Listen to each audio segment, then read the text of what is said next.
I know you asked me to do a little intro about my work and where I've come from. Like the other amazing ladies that you have named thus far, I am an Ascension teacher. And one of the things that I did for many years was teach the original 17 breath Merkaba. And it is through that work that I developed a higher self connection and a foolproof method to get higher self connection with 100% accuracy. And not very many people will give you that kind of a guarantee, but it's a simple method. You do it for 6 weeks and you have accuracy that you just wouldn't have otherwise. And a lot of people say to me, well, you know, I have a pretty good higher self connection. I don't really need that. And my response to them is, do you follow it 100% of the time? And if the answer is no, then you really don't have 100% accuracy, because if you did, you'd follow it. So this is one of the big differences between 3D and 5D. Now, I've written a number of books. One of the books that I wrote is called Beyond the Flower of Life, and that was the follow-up book to the two books on the Flower of Life that Drumville wrote. And I say follow-up in the sense that a lot of people who took the coursework from me had lots and lots of questions, and over the years I compiled a lot of the information that came through as the channel so that people would begin to understand the complexities. But to be fair, the information in Beyond the Flower of Life could be used with any meditation practice, not just the Merkaba, although the original Merkaba is pretty cool. I have been published in 4 languages, in Italian and Russian and Chinese, and that's very exciting. And I've taught in 24 countries. And I've also taught all over America and Canada, including Kripalu and the Omega Institute. I've been on Coast, and I've been on Fade to Black with Jimmy Church. So I'm very fortunate because I have many, many tools at my fingertips. I have a wonderful, wonderful tool that was developed by someone, actually a native of Sebastopol. I will leave her name out because I don't think she wants it to be known right now, but she was the original developer of these wonderful oils called aromandalas. I'll hold it up a little closer so people can see. And they are to clear emotional wounds. And they are very, very powerful tools. There's 24 of them. And they go with a lot of the products that I developed or the books I wrote. And I believe they were channeled by Mary Magdalene. So that's pretty wonderful. And they really do work.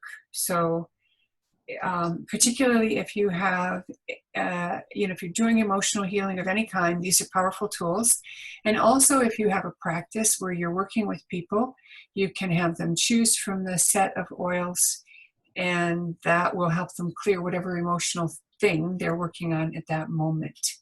So, and I'd like to end my little bio with a piece of very exciting news that I am so thrilled about. This publication called Retailing Insight. It's a magazine for people in the business of selling products, all kinds of different kinds of stores, retail stores mostly. And they have a category called Bestsellers Across America. It's a special issue. And my book, Waking Up in 5D, was their #1 recommended, voted #1 by the retailers themselves, that's the book that's selling the most across America. So I'm blown away. I didn't even know that that was possible to be selected. And it wasn't a selection, it was a voting. So yeah, it's very cool. So when Dan and I talked, we talked a lot about some of the things that you might be interested in. The big picture, talking about Ascension. And he said, you know, this is a very advanced group. So I'm going to kind of dive deep and talk a little bit about what I know and understand about the Ascension. But before I do, I want to give a shout out to Deborah. I think it is so cool that you have this beautiful space that you've created and that you open it up for this group. And I think you rock. And I love Sebastopol. I think it's one of the most beautiful cities in the world, really. I've only had good experiences there, so it's very cool.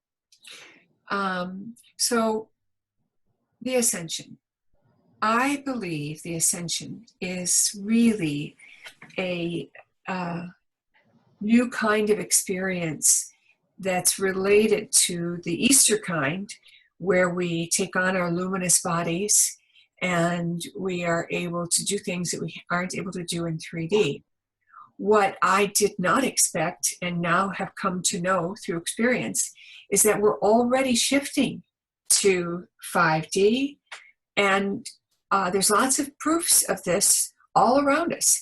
And, you know, even I was surprised to get this information because I wasn't seeking it. I wasn't, you know, out there doing a hunt to try and find it. It was like surprising me. And the way it was surprising me is when I would ask things about what was going on, I was told, well, you were in a higher dimension when that happened. And I'm thinking, oh my goodness, well, if I'm in a higher dimension when stuff happens, so are you guys. So is everybody else. It's not just me. And what I've come to realize is that 5D is like Russian dolls that are nested. So at 5D, you can participate in 3D and see 3D, but 3Ders don't get to see 5D. Now, what does it take and what's the difference? So there's lots of differences. And I'll talk about how you can tell the difference. But one of the tip-offs for me was that I noticed that I was reacting to, you know, like a charge in me was reacting to certain kinds of things. So, for example, I don't watch violent movies. I can't watch them. They're very painful for me. And if I'm in a situation where I accidentally get caught in front of it, I cover my chakras. So I just take my hand over my face, and just like you close your eyes, I just cover my chakras. That way, it's not floating in my field, because if I take that in, this thing, you know, whatever it is, circles in my field for weeks before it finally, you know, floats away. So that's one way you can limit it. But what I was noticing is that I was sensitive like that to certain words. And so those words became noticeable to me.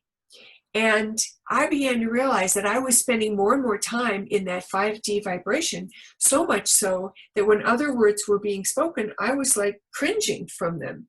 And it's a very interesting thing. But one of the key ones is right and wrong. In 5D, there is no right and wrong.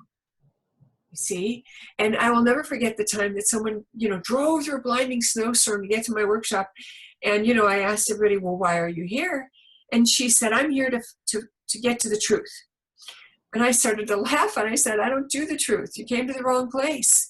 You know, because 5D is this place of so much love and acceptance that no matter what's going on, it's accepted. Now, what's interesting is when we move ourselves back into judgment, well, what about the thieves or the murderers or the whatever? We're already back in 3D because we're keeping score again. So in 5D, anything that is of not God is unthinkable. Now, I'm using a bunch of words that are like a little bit convoluted, but what I mean by that is we have the God choice. That's the choice that moves us towards our ascension. And then we have the choice that I call the not God choice. Now, you'll notice I don't say a bad choice or a dumb choice or a stupid choice. I just say the not God choice. And that's because we are like children who have been given the opportunity to play in the mud, and we're allowed to get dirty. We don't have to explain ourselves. When I was a child and my father needed someone small to climb in the coal boiler, I volunteered, and I came out looking like a sooty ragamuffin. And I couldn't wait to come home because I knew my mother would yell at me, and then I could triumphantly say, yes, but Daddy asked me to do it. It was so funny. But that was my MO at the time, you know, to be able to get away with being dirty. But here on 3D, it's okay if we make a mistake.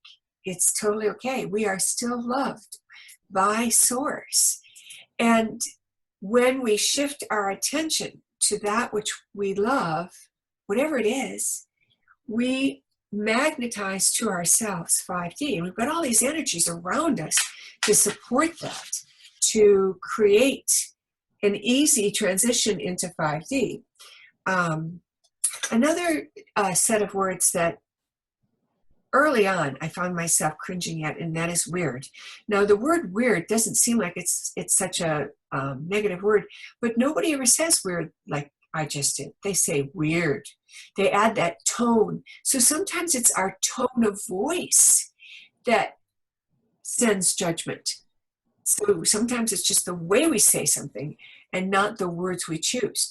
But what I figured out is if we could pay attention and consciously choose new words.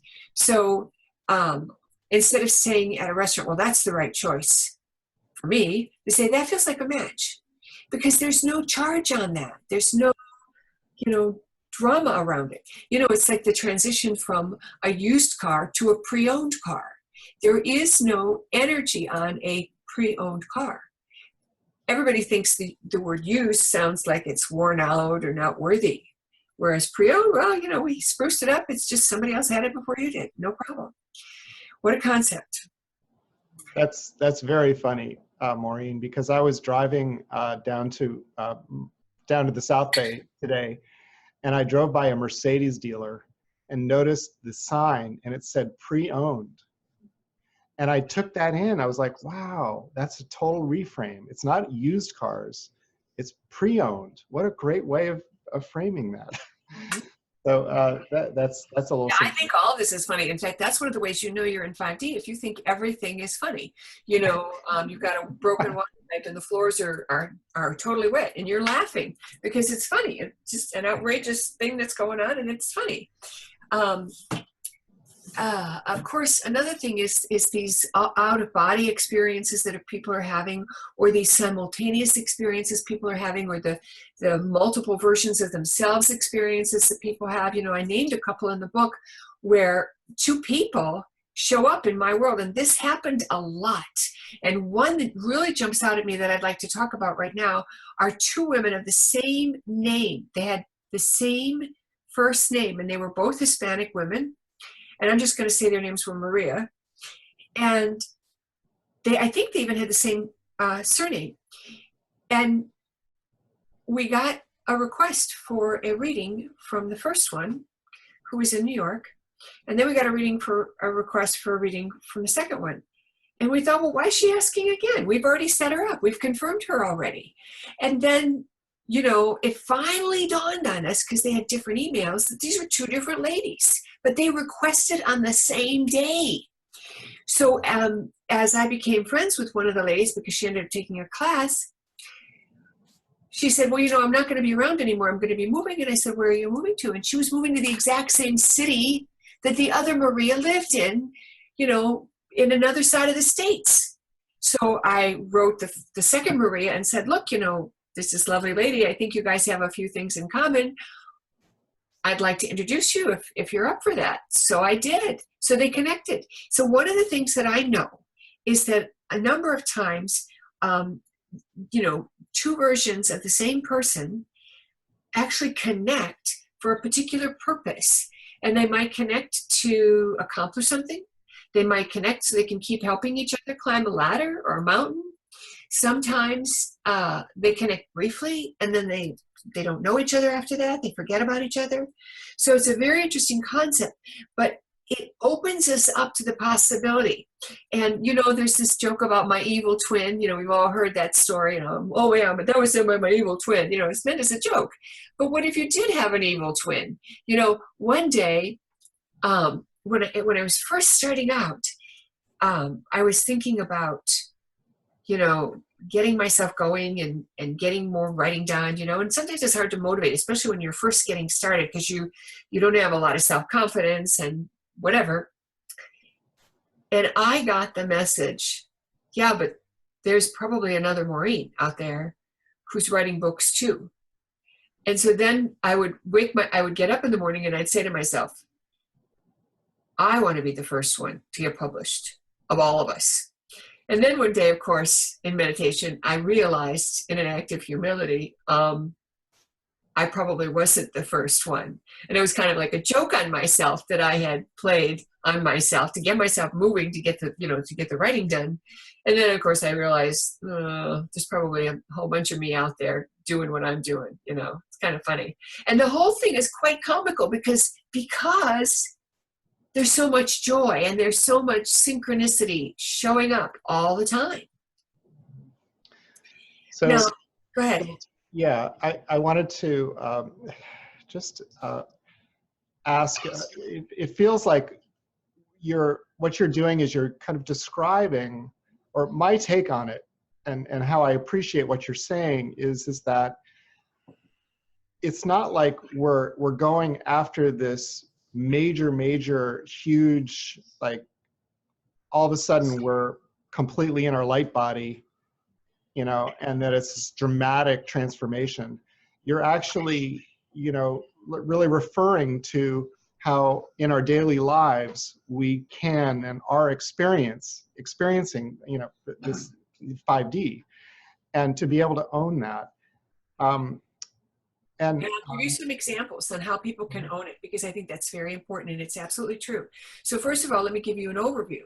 And that is, my experience is that we are not going to become 5D like we get a driver's license. Once we get that license, we can take any car and drive it. It's not like that. It's more like not having a car and having to borrow a car every time we want to go driving. So understand that we're still here in 3D because we're keeping score, we're keeping track, we're trying to analyze. All those things are very 3D. In 5D, we're so in our hearts that we're not judging every single thing. And if we are, we're feeling so much joy towards it. It doesn't feel like a judgment in the traditional sense of, like judging, making things wrong or bad. So now how do you know that you've been 5D? And here's a couple of examples, completely unusual. Let's say you have something that you care about and you put it down somewhere. Maybe you tuck it away in a drawer, maybe your sunglasses. And then you go and take care of something else. And then you think later, oh, you know what? I need to go back out. I better put on my sunglasses. And you open the drawer where you put the sunglasses and they are not there. And you look in the place that you put it. It hasn't been that long. It's not like you came home drunk or anything like that. This is simply you putting something down, even whether it's a day later or 2 days later, you know perfectly where you left it, and it's not there. So you kind of turn the drawer inside out, doesn't turn up, so you give up, you put everything back, and then you grab your spare, you go out, you take care of business, you come back, you take off your sunglasses, you go to put them in the place where they belong, forgetting that it's the spare, and there are the sunglasses that you were looking for, and they're exactly the same spot you left them.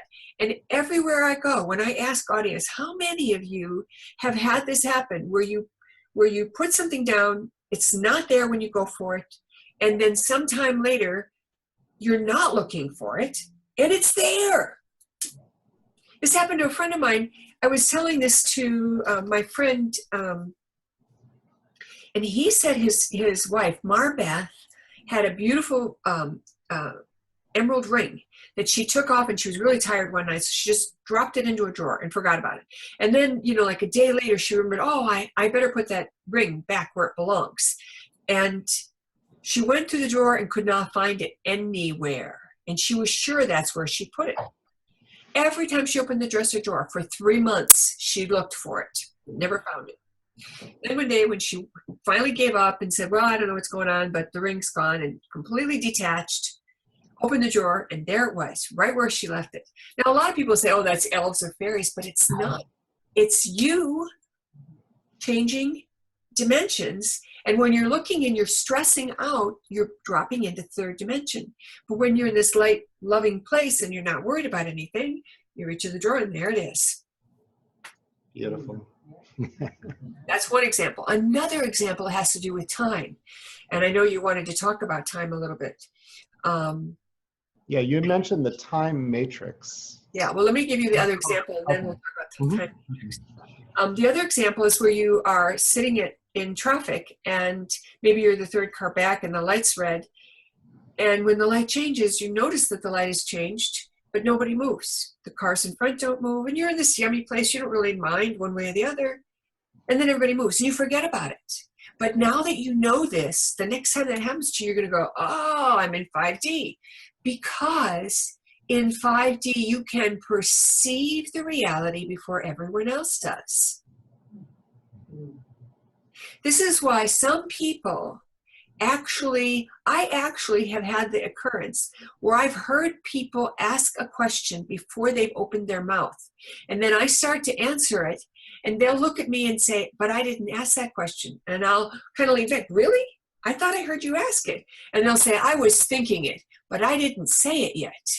And then, they've said it, or I've just said it, but you were answering it before I said it. So that's how you know. And people, it's happening to people. You can ask your audience right now how many people have had something like that happen, either with time or with, an object. Yes. Yeah. Yeah. So that's your proof. That's your reinforcement that you are already being 5D. Now, this business of an event, this is important because you did ask that question. I think it's important that we answer it.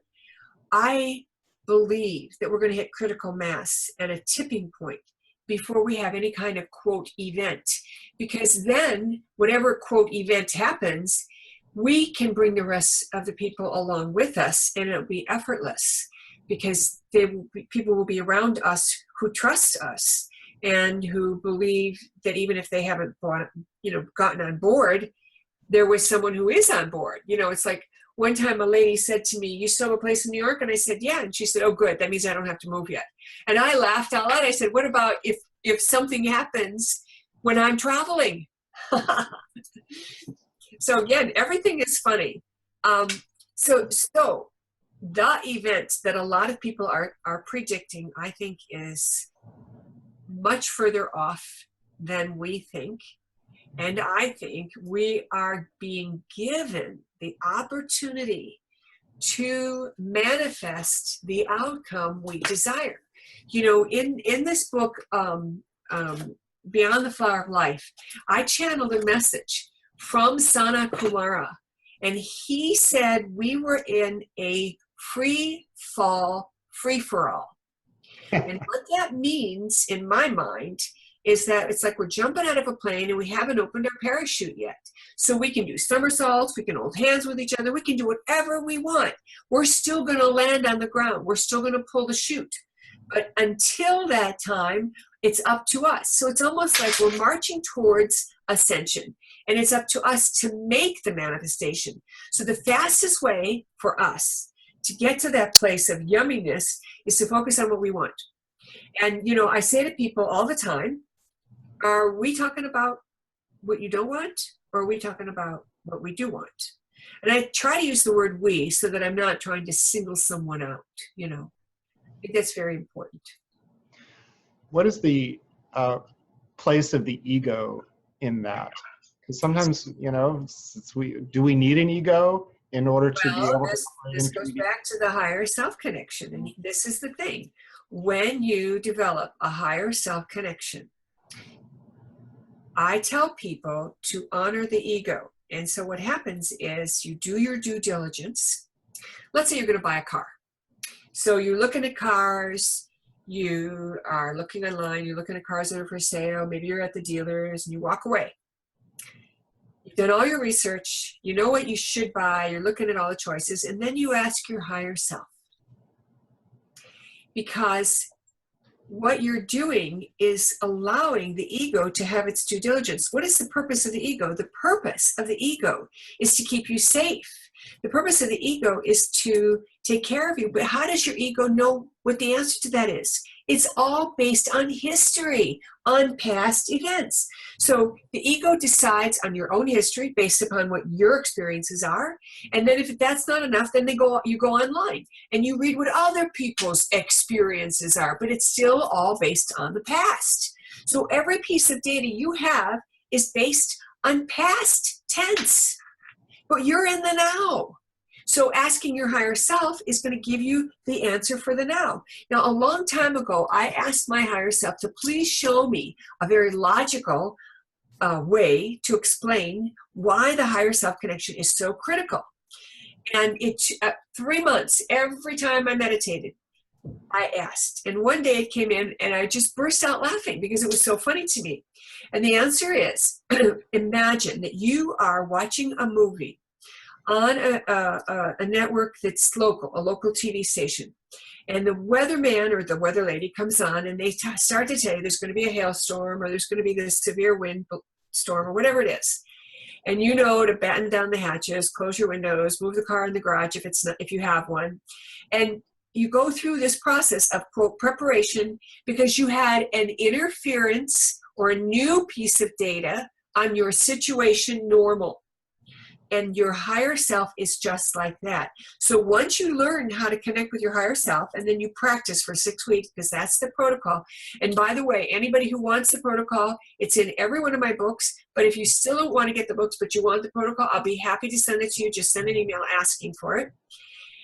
Anyway, the higher self practice is for 6 weeks, and for 6 weeks you play. You're not allowed to ask important things, and the protocol is pretty straightforward.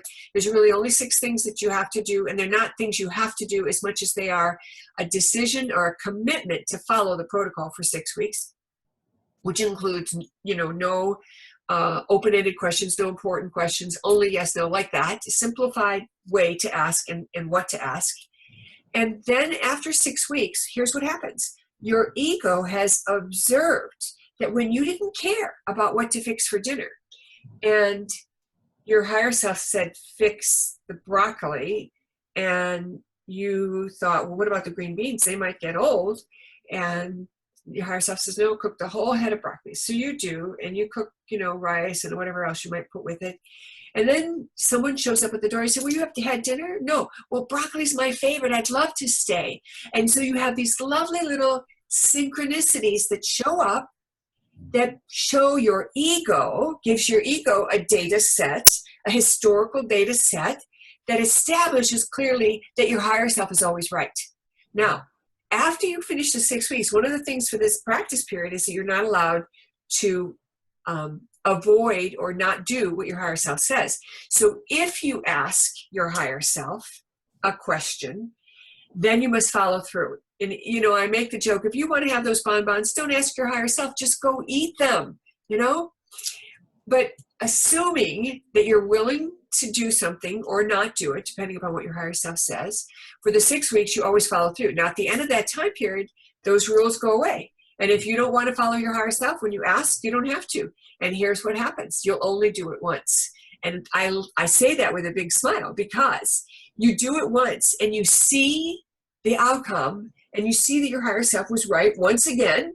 And you say to yourself, well, no point in not following my higher self because my higher self's going to always be right. Beautiful. That's quite a curious little exercise. And so going back to the question, what about the ego? And I always joke that at the end of the 6 weeks, the ego and the higher self become one will, God's will. Yes. So it's not about just eliminating the ego. So Maureen, it's funny. You asked me, at the prep time that we did, about content. And I looked at you and I realized later, I'm so not attached to what comes in the moment that I couldn't answer your question because it wasn't the moment yet and your audience wasn't there. And so I said, well, I'm pretty much in the now. And that's because from an ego standpoint, I do not have an attachment to what I cover. I mean, I have a big picture of what I ought to cover, but, I ask to connect with your audience, my audience, our audience, and then we go from there. I was looking at your book, Waking Up in 5D, and which, by the way, she's gifted her books that would be, actually it's launching our 5D Village Library. So if you want to borrow, we have 2 copies of the 5D, Waking Up in 5D. But there was something that caught my attention, and that was you had an experience in France in relationship to Mary Magdalene that had to do with this question of the sacred masculine coming into relationship with the sacred feminine. And this is sort of an issue that's kind of present for us in our community right now. Yeah. Well, in the old way, men uh, laid down their lives in service for some other thing, another man, allegiance to an army, allegiance to a country, like that. And so the man's commitment was to this outside system that he wanted to help save or support. And in the same way, a woman's role in the old style was to support and serve the man in a way that would allow him to do those things that he wanted to do, to go off to war, let's say. And what was given, now the woman that I was working with was a direct descendant, is a direct descendant of Mary Magdalene. And she was told by her own guidance what to do. So even though I was the organizer of the trip and led the trip, and I was with some amazingly wonderful people, when it came to the ceremonies, I wanted her to lead, at least co-lead, so that we would be able to have this mastery. And so she led this ceremony.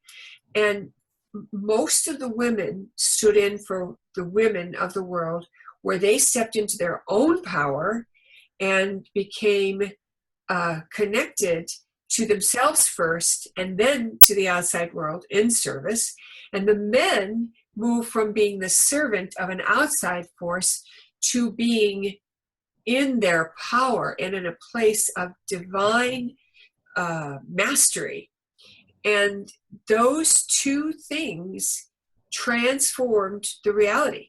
And we literally we were in a very sacred cave, a very sacred ceremonial cave. And by the way, where those grids crossed and where that energy exists, when you do that kind of ceremony in those sacred places, what happens is you are literally uploading that information to the grids, and it changes the reality in an instant.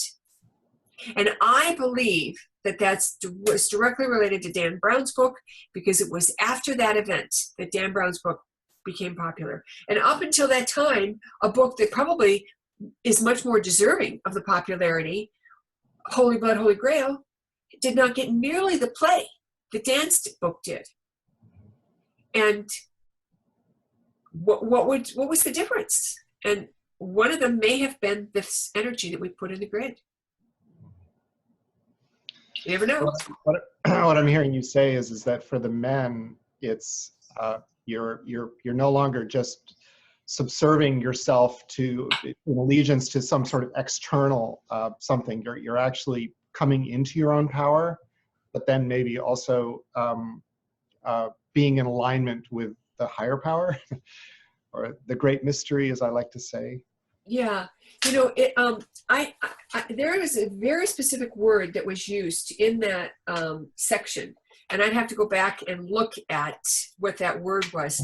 But it was a word that begins with a C, and I'm wanting to pull that word in. Men were brought into a place with Page 165. Oh, good. My book opened at 165. I love it. Yes. So, okay.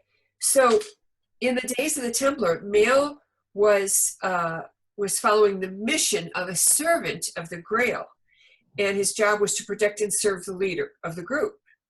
And his partner was concealed and unknown. This was the Templars themselves. And then the women then were called friends of the Grail. And then they changed to champion, and women advanced from being friends of the Grails to companions. And companion in that time was the equivalent of the equal or the equal spouse. So men became champions instead of servants, you see. And a champion is the victor. That means he has achieved mastery. Not that he will support someone else, but that he's claiming that he already has it. And that changes everything. So men are no longer having to strive. All they have to do is claim it. It's like, it's like waking up and discovering you're a king and thinking, wow, I didn't realize that. Mm-hmm.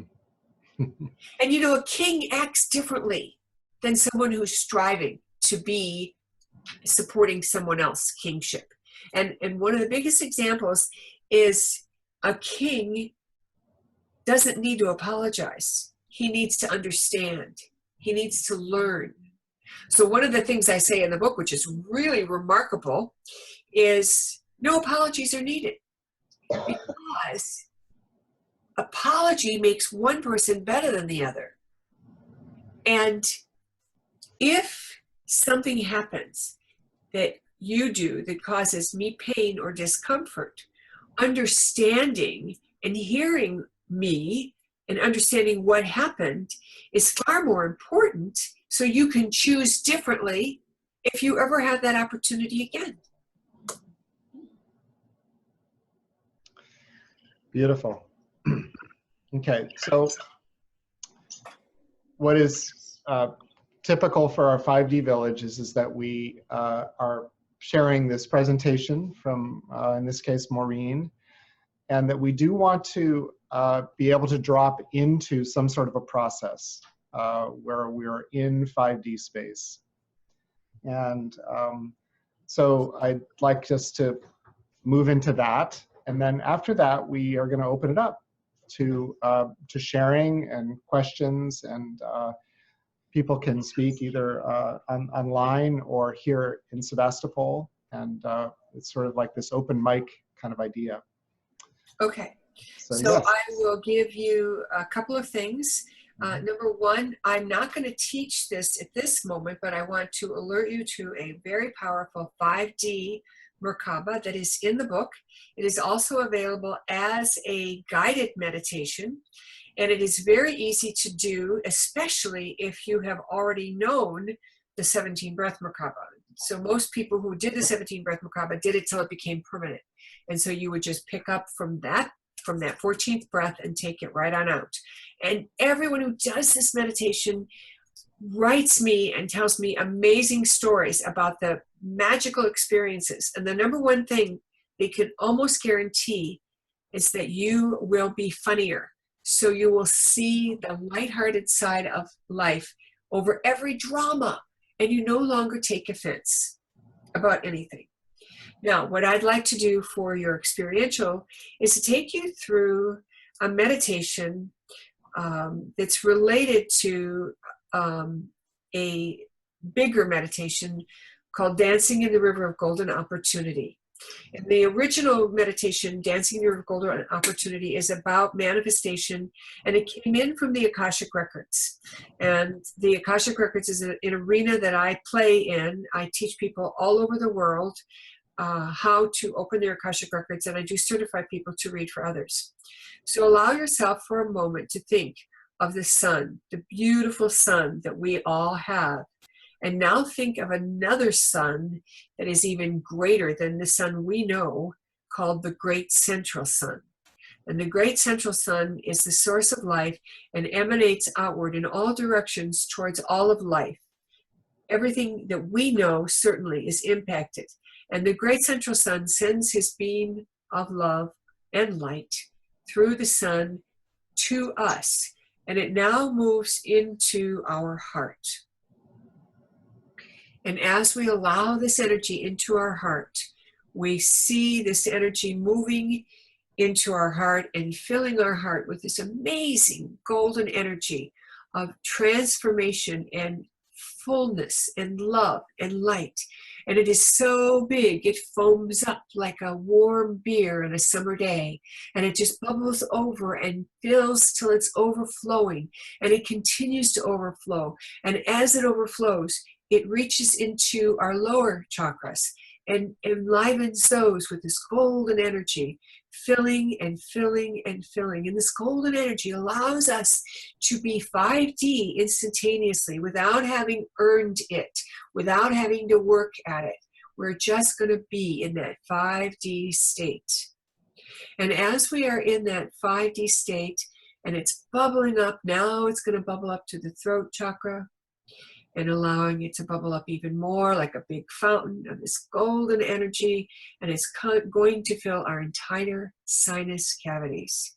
And our sinus cavities are the cavities of the body that are mysterious and are opening the channels to the divine.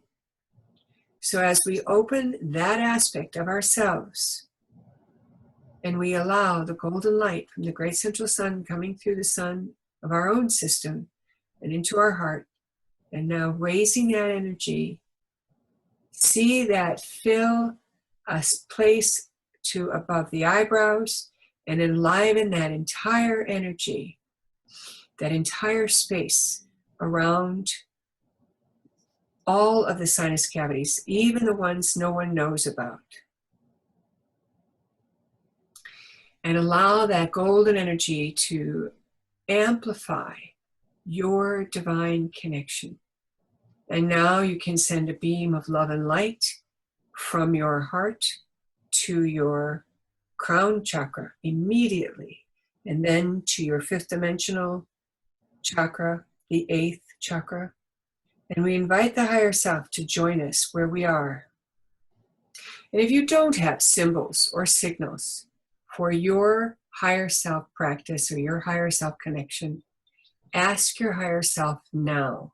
Higher self, give me my symbol or signal for yes. It could be a color, it could be a feeling, it could be an itchy ear, it could be a sound, it could be the word yes. Higher self, give me my symbol or signal for yes. Higher self, give me my symbol or signal for no.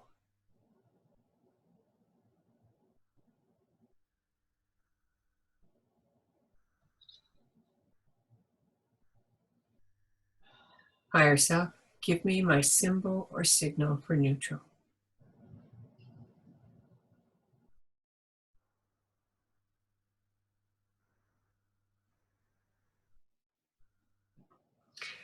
We give thanks to the higher self, and we allow the higher self to reside in our heart for the remainder of this day.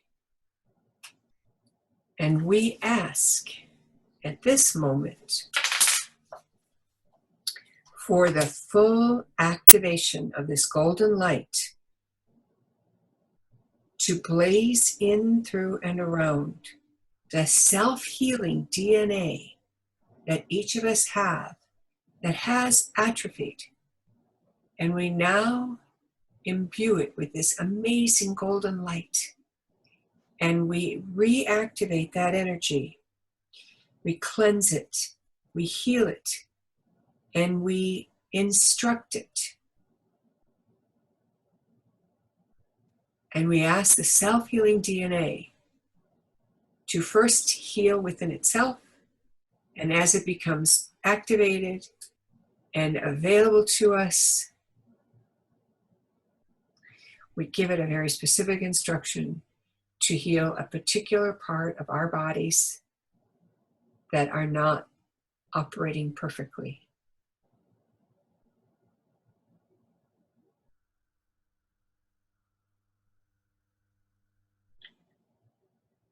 Every day, bring this golden energy in to enliven and activate the self-healing DNA strands, and then give them instruction. So as we bathe ourselves in this beautiful golden light, we ask our angels and guides to help us remember the details of this meditation, that we might replicate it for ourselves. We ask our angels and guides to remind us to pay attention enough to find a few moments each day to reconnect with the higher self, validate that signal, and then activate our DNA, our self-healing DNA strands, so that we can activate the self-healing process in our lives.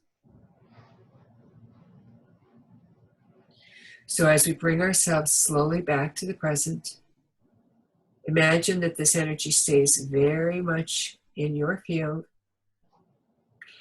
and that you will get a good night's rest no matter what the night holds, and that this energy will be helping you when you want to stay awake, and when you want to go to sleep. This energy will help you relax into the best sleep you have ever had. Amen.